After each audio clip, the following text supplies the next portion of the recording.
Om Shanti. Good evening. Welcome to Interview with a Raj Yogi, exploring the essentials or basics of Raj Yoga through interview format. And our topic this evening is spiritual clarity. As always, we'll start with a reflection, inviting you to be seated comfortably but alert. Can experiment with eyes open in a natural way. Bringing my attention very much into the present moment for the time, allowing events of the day to fade a little bit out of focus. So I'm giving full attention to myself seated here now.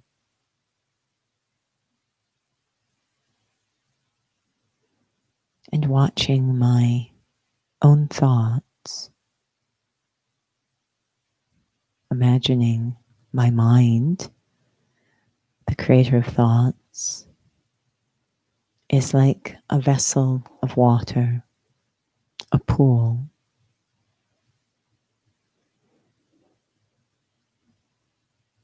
And when the mind is simple and calm,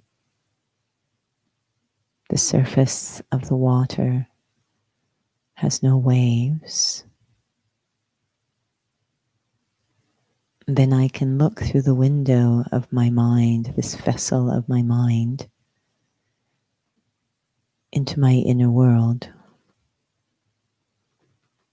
But if my mind is in upheaval, very reactive, choppy, cluttered, the surface of my mind is distorted, and I'm not able to read clearly what's going on in my inner world. It is said that the mind is the window into my inner state, making that window, that surface of the mind, as calm as possible, so I can see what's going on inside.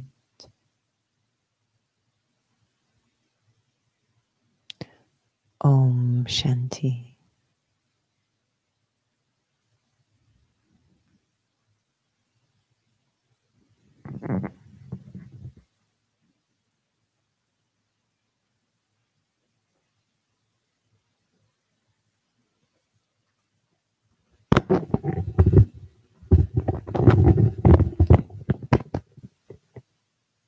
Om Shanti, and welcome.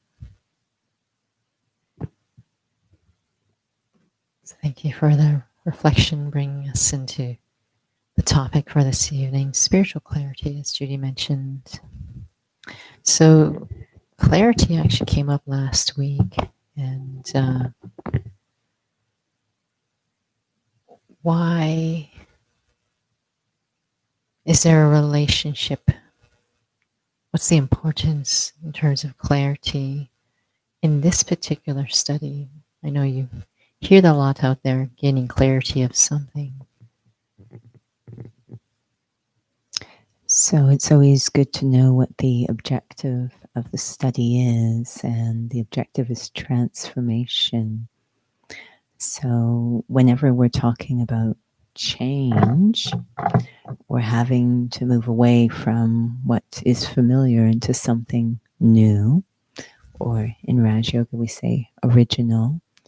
And whenever you're dealing with that kind of situation, the familiar or the status quo tends to throw a lot of obstacles, hiccups into the practice. And those obstacles or hiccups show up as deceptions. So I need a lot of clarity to be able to see through all these different guises that the status quo will assume to try to stop me from transforming. And that's why clarity is so critical in any kind of transformation. I know that in movement, you know, that you're always trying to improve your quality of expression. And so you'll receive corrections and are intended to help you change or move towards your highest potential. And there's this art of being able to see very clearly, am I implementing the correction, or am I deceiving myself thinking I am when in fact I'm not? So it's very important in any path of transformation to be able to see with clarity. When you're sharing, it reminds me of our last few topics: commitment, spiritual commitment, spiritual study. Could you share about, because actually I wonder if spiritual clarity should have preceded spiritual commitment. We had shared during that particular topic that word can create a sense of aversion for some. What am I committing to? Can you share about just your personal experience of clarity personally for yourself, the meaningfulness of the study, and how that's related to just staying on track in this study? You know, I think definitely once one commits or has that determination, this is what I want to do, and in short, you recognize that this is beneficial, then I think you recruit a lot on your side, sort of an ally. You become an ally to yourself. And what I think a huge part, because when we're talking about clarity physically, we're talking about physically being able to see something, which we already are questionable on. But when you're talking about spirituality, you're talking about feeling something. And so as you sort of move along and you continue with the practice to your best of your ability, you develop a greater and greater sensitivity or feeling as to when you're on and off, or where you're at relative to where you're trying to go. I think that that's such an important skill, whether we're saying clarity or objectivity or honesty. This is critical in I wouldn't even say Raj Yoga, in any kind of effort one is trying to make and change. This is critical to develop. So for myself, I think what throws a wrench into the situation is the ringleader of the resistant forces, which is ego. So we say, as much as you accumulate purity, then you'll develop greater and greater clarity without judgment towards the self. But if there's ego, which means a lack of self-respect, it's going to be very difficult. Self-respect is what purity looks like in a living being. So that purity of self-respect, if it's not coming, it's very difficult, because there is this punitive feeling to being able to see. We're afraid to see for a couple of reasons. We think we'll feel bad, but also we'll have to do something about it. So I need a lot of self-respect and faith in the self, these very pure feelings, to be able to have that clarity towards the self. Do you feel that in general, aside from the study, that we walk into a lot of situations without a sense of clarity? I don't even think we listen clearly.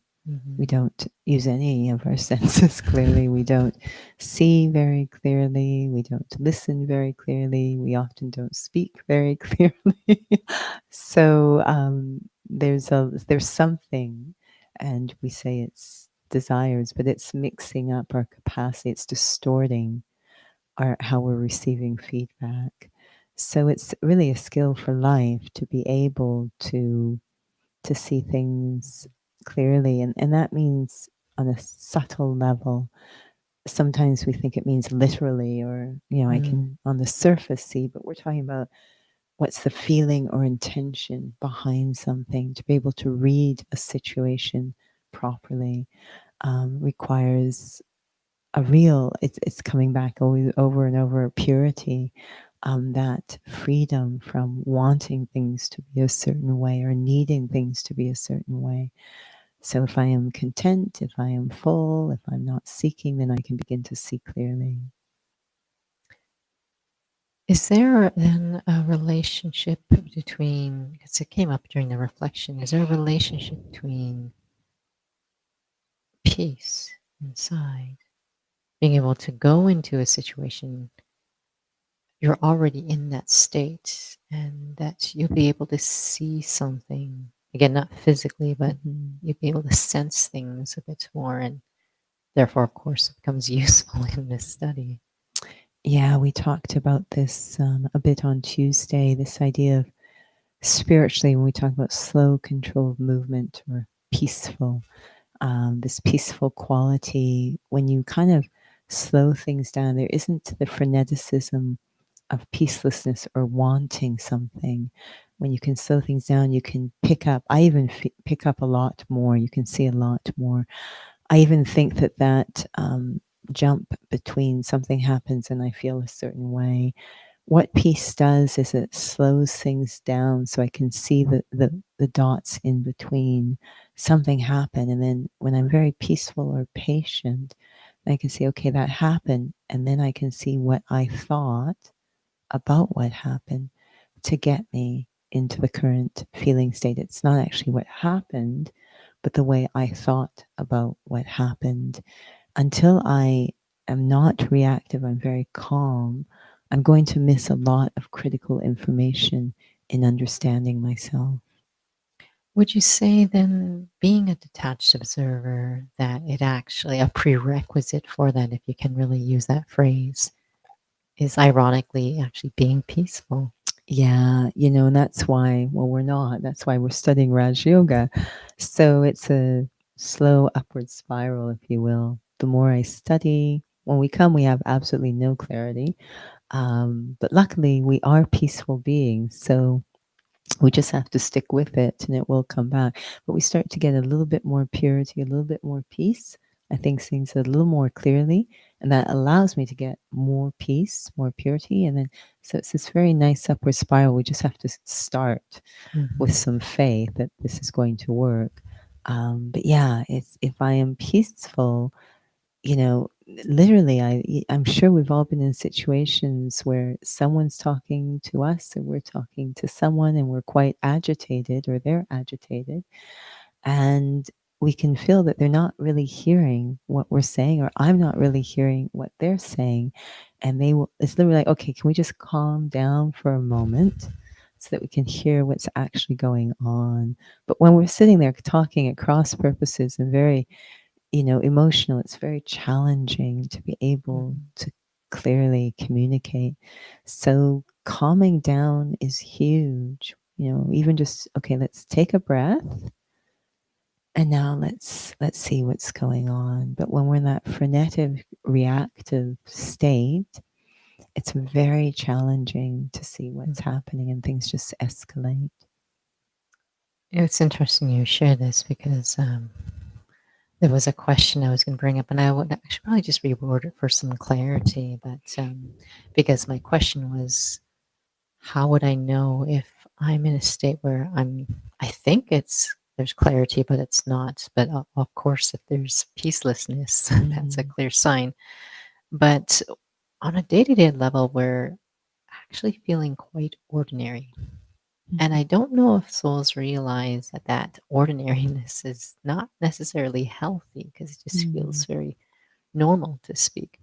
So, in that state, how can really one even have a sense if there is clarity? What I've always liked about Raj Yoga is there's what we want. We want clarity, but then it always gives a method too, because it's like, well, how do I know? And it really just says, well, are you following the directions? Usually when we're trying to get somewhere, and we might be in the middle of getting there, and we're like, I'm not sure where I am. I'm just kind of in the middle of the city. I'm not sure if I'm going there. And we'll simply, well, are you following the directions that you've been given? It's like, yeah, well, then just keep following them and you'll get to your destination. So we're sort of told, if you're not following the directions, then it's probably not happening. And the directions are, I have to consider myself to be a soul and remember the Supreme Soul. So if that isn't happening, it's not even a question of whether or not I'm deceiving or what's going on. It's just, it's not happening. I'm not reaching because I'm not following the directions to get there. So I find that always really helpful that it's so black and white. I'm liberated from having to figure things out or analyze, which will only clutter my mind more and reduce the clarity.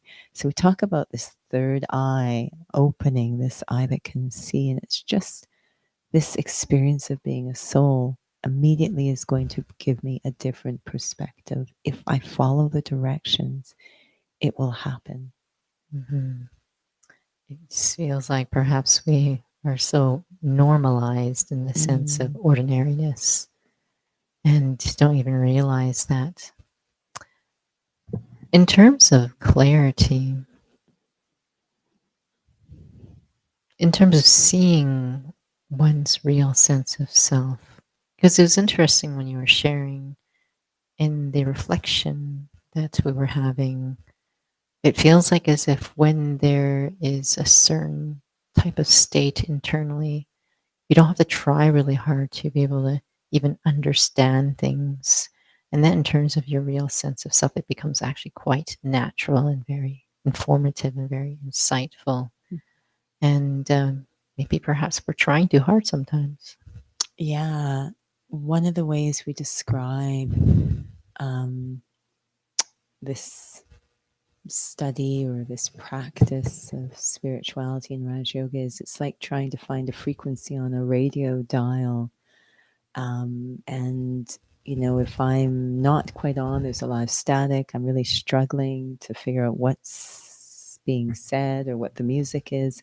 But if I can get the frequency, then it's all very natural. The music just comes. And it's the same thing that, if I can sort of get into that very quiet, refined, simple state we call soul consciousness, then very naturally we're more sensitive. We're on this right wavelength to pick up what's really going on. And we're not really having to think a lot. It just sort of happens. And again, we've talked about the intellect, but it's just our intellect is working better. Mm-hmm. Feels like that.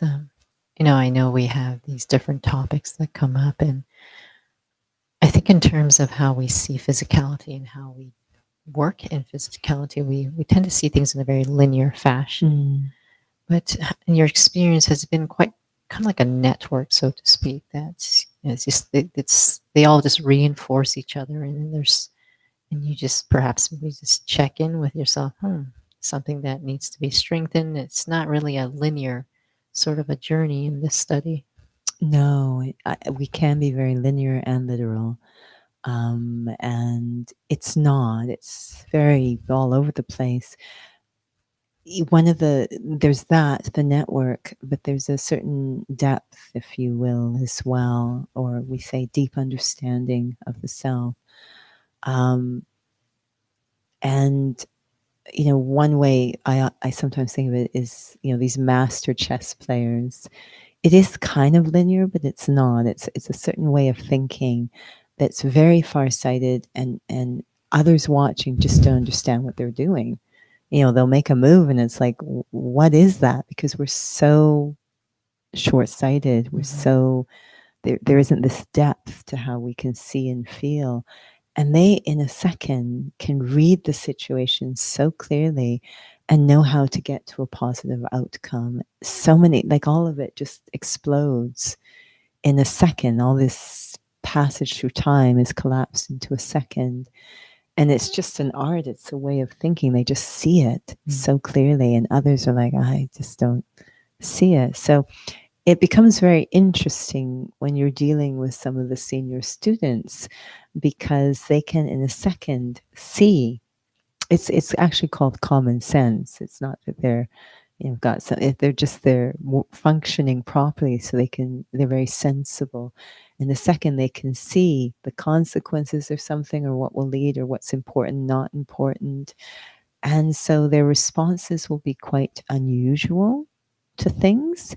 And then, over time you go, oh, now I know why they respond that way. They just have so much clarity in terms of, we call it 3 aspects of time, but that perception to see just in a sensible way.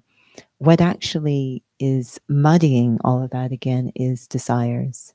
I want this now, right? We have this strong feeling, I want this now. And it's completely destroying our vision. Mm-hmm. Wow. What is this relationship then between clarity and just staying committed? It reminds me of one of our sessions that we had during the interview, the Raj Yogi, in terms of being able to sustain yourself. Do you find that, the illusions, the storms, the upheavals can sort of make you lose a sense of clarity sometimes? And I know often you share about, I got to go back and, just check my foundation. And I think sometimes we don't realize that it doesn't matter how long you're in the study or anything that you're doing, you always want to reinforce those basics, and it's not meant to be a dry reinforcement. No, it's like reinforcing the foundation, making sure the foundation's intact. And recently we had a lesson that talked about the words revise and realize. We commit to whatever we feel is beneficial or has attainment. People are committing all over the place every day.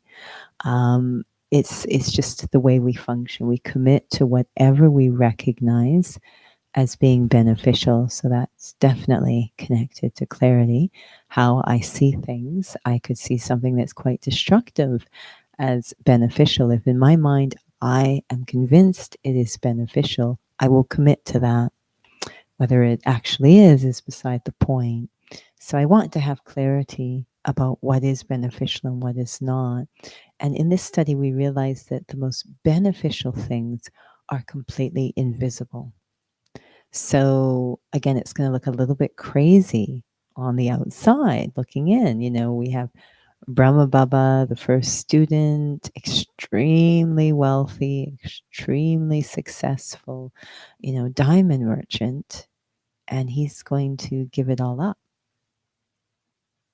And he's considered mad, right? But what's fascinating, what one has to ask, because if you forget the business decision he's making, just as a person, he seems very sensible and grounded. So that alone, hopefully, would lead one to ask, what is he seeing that he's going to make that kind of decision? That he's going to commit to this? What is he seeing? That would be an interesting conversation, is what is he seeing? He obviously saw something that was more valuable than what he currently had. So he was able to commit. So he realizes the benefit, but he has to continually revise it. So he was really good at consistently reminding himself, why am I doing this? Why am I doing this? Why am I doing this? Keeping that clarity, that his vision on the benefit that he saw, consistently experiencing it, because we will be very committed to what we experience as beneficial. It's interesting to bring that up, because I was thinking about, this is, I know, a very common example that we use. I know that smoking is bad. It says on the the cigarette box, general surgeon says this causes cancer, but I can't stop. Yeah. That's a very gross example. That for souls, like, I know that I should do more of this, I shouldn't do that. I know, I see it, but I can't stop. And it seems to be a contrast to what Brahma Baba was experiencing when something was so clear. Is that in those examples perhaps not to that level of clarity? It's not clear enough to be able to make a different decision. I feel it's probably quite clear. The method to achieve it may not be clear, or it may not be the clear time for that to happen. Mm. So if I am watching someone in that scenario, we often judge. But if I have clarity, I will see what's actually going on for that soul. And this is such a huge part of being a benefactor for someone, being able to help someone, is that you have the clarity to read, where is the weakness, where is the difficulty, and is it the right time, and does some other things need to happen? Do I need to support some other things to get them to the point where they are able to make that kind of change? I heard a story today, and it's kind of fascinating because it's about, I don't actually know the details. I've only heard a piece of it, so I'm sort of piecing it together. But it's about, I guess, a young man who had a background that's quite sketchy and criminal and gangs. I think he is Aboriginal, and I don't know what happened, but there was something on a bus or at a bus stop. He landed up stabbing someone else. And the person he landed up stabbing, again, I missed a lot of the details, but all I know is fast forward 2 years, the person he landed up stabbing at some point, who themselves I think had some issues, but was having a lot of clarity about healing, and actually became the number one advocate of the person who had stabbed him. And you hear them together. It's an absolutely like they literally, it's beautiful. They just really have deep love for each other. And he really helped the person who had stabbed him to turn his life around. Now, what was going on? I mean, that's the height of clarity. Yeah. The height of clarity that required, because it's one thing to help someone who's it's very difficult to help someone who's going down that path, already in jail. It's challenging at the best of times. But then when that person is someone who has done you harm, it's going to require tremendous commitment, incredible clarity such that your feelings aren't going into revenge. Like, this is the power of clarity. When I see something a certain way, he just saw, as he says, it depends on the narrative. And he saw things, he saw the story in a different way. And because of that, he had different feelings. And that is super critical, because there's tremendous power in feelings. And this is where we get into addiction. So figuring out how, this is one of the specialities of Raja, is how to change the narrative, the story that we tell ourselves about ourselves, how to change the narrative so I have different feelings that actually allow me to see with greater clarity, feelings that actually will help me to override that huge resistance to change. So we're consistently working with what is the narrative about the self, and then of course that extends to others as well. It's interesting you mention that, because this has come up many times where I'm having a narrative, but I'm not feeling it. Is it that? Then I would say you don't really have the narrative. If I really have the narrative, then the feelings would be there. But if and this is where I think you're going, if I'm repeating the narrative because I should, that's not going to work. I actually really need to get the narrative. And we're back to that word, the intellect, the one that sees. When we say see, if you're telling me a story about what happened to you today, something that happened, and as I'm listening, and then at some point, okay, I see what you're saying. We actually use that word see, and that's the sign that I've understood what you're saying, and it's gone in somewhere, right? And I'm feeling it. So we can sort of repeat something superficially, and it won't go into what we call the intellect. I don't actually see or understand, so the feelings won't change. Right. It's so interesting you mentioned that, because this morning I was thinking about that.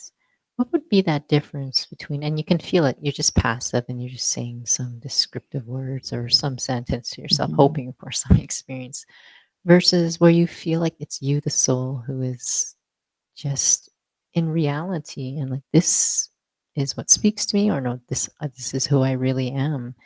And that stayed with me. So it's interesting you brought that up because there seems to be a recognition that drives one, and the other one, I don't know what one is experiencing in that, but I feel like as if we can become quite numb and not even realize that that's happening.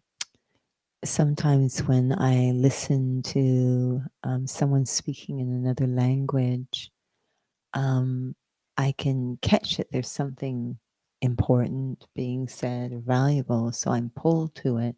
But clearly, I'm not really going to understand because I don't speak that language. And so then I have to go through a process of learning the language so I can, yes, the words are doing something to me, but I'm not catching the message. Mm-hmm. And that's a huge part of Raj Yoga is I can hear the words and I can feel that there's something useful there, but I'm still grappling to catch the significance or the message. When I say I am a soul, I can repeat that to myself. I know the words are important. They resonate, but I may not be catching the significance of what it means to say I am a soul, right? What it means is that nothing is mine. Right. So I can say I'm a soul, but still I'm feeling that everything is mine, which means I haven't really accepted the narrative. I haven't taken the story in at all. I know there's something, so I'm pulled. So I can understand why people repeat it. They feel that it's something valuable, but I haven't quite grasped the message yet. And so the question is, what can I do to be able to really see, to really grasp it, to understand? So, what can one do to see better, to have more clarity? Well, what they did at the beginning of the study and continue to do is focus on first very superficial forms of purity and then go deeper. Purity is the essence of cleverness in this study. Very different from a worldly study where it's memorization or intellectual or articulation. Nothing to do with being clever in this study. Purity determines whether or not you'll understand. So we have very superficial forms of purity. We start with very, very superficial, and then it goes deeper and deeper. And the deeper I can go with those directions or advice on purity in my life, the more I'll be able to understand. I believe I was listening to one of the senior students sharing yesterday about the second student in the study, Mama. And she was sharing that she had such clarity that it was easy for her to make decisions because she could see illusion.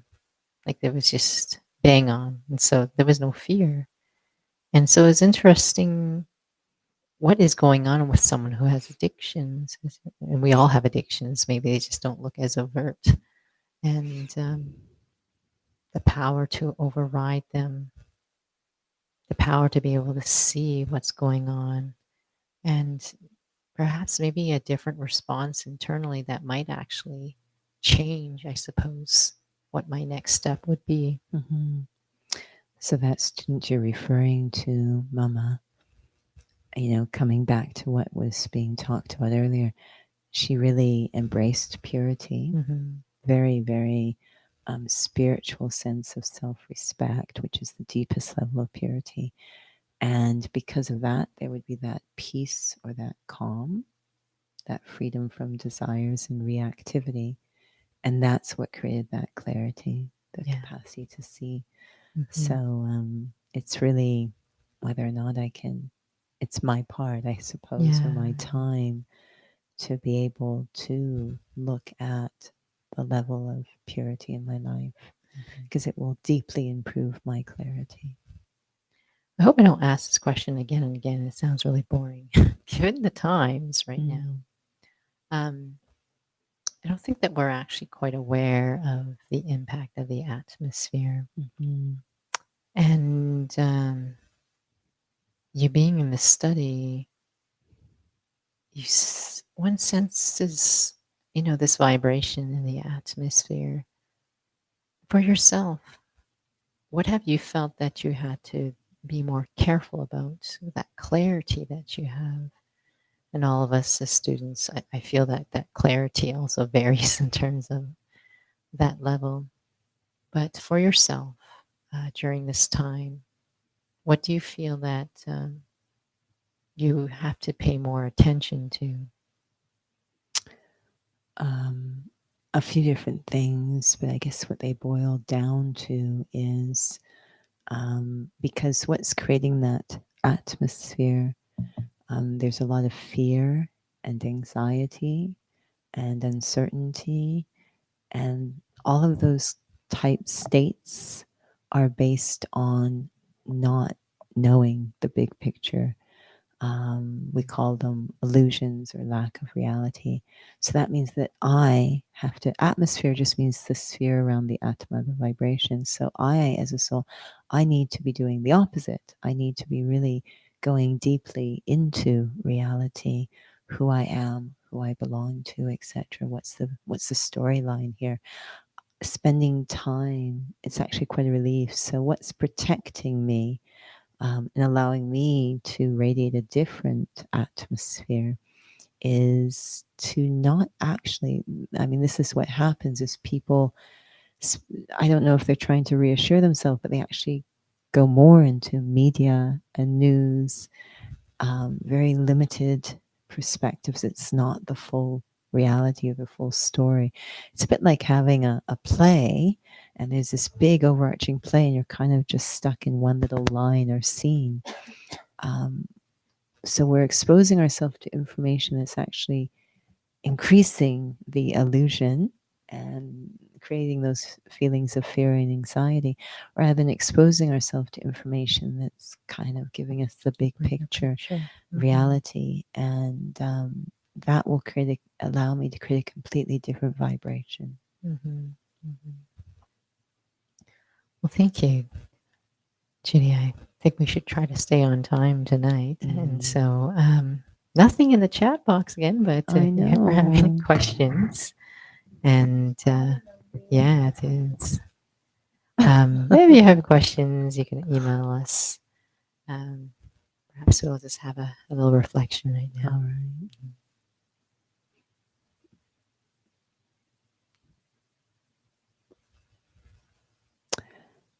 I imagine a scene where there's a photographer and he's trying to take a picture, very clear picture. But the model for the picture keeps moving around. So the picture continues to be out of focus, not clear at all.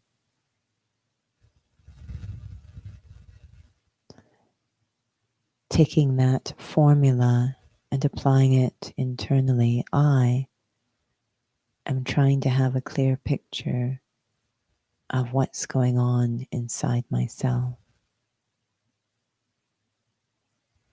But there is so much movement and activity. Things stay out of focus. Sometimes it's useful before I think, before I try to see or understand, I take a moment to just catch my breath, become quiet, calm, and then see what's going on. It's not about thinking more, it's about thinking less. Becoming calm, quiet, still,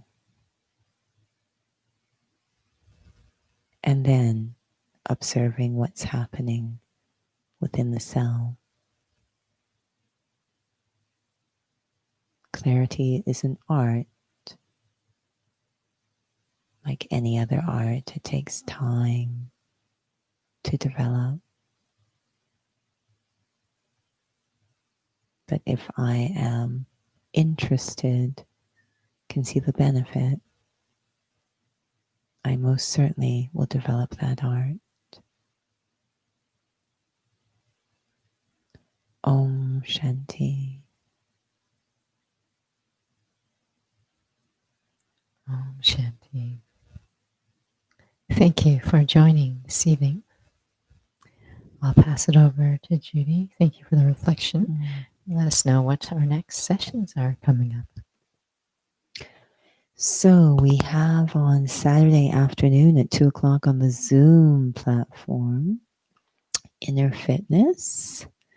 And our topic is going to be very connected to the point of these evenings. It's back to basics. So looking at the power of returning again to the very simple aspects of spirituality.